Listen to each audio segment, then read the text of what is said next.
everyone, my name is Teacher M. Today we want to look at farm animals.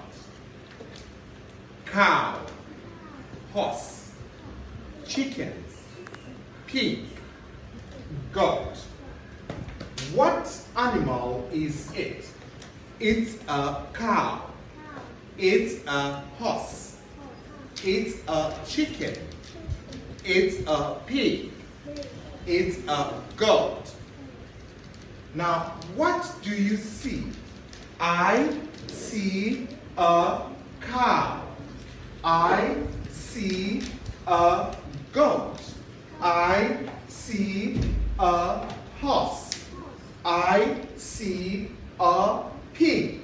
I see a chicken. All right, thank you and goodbye.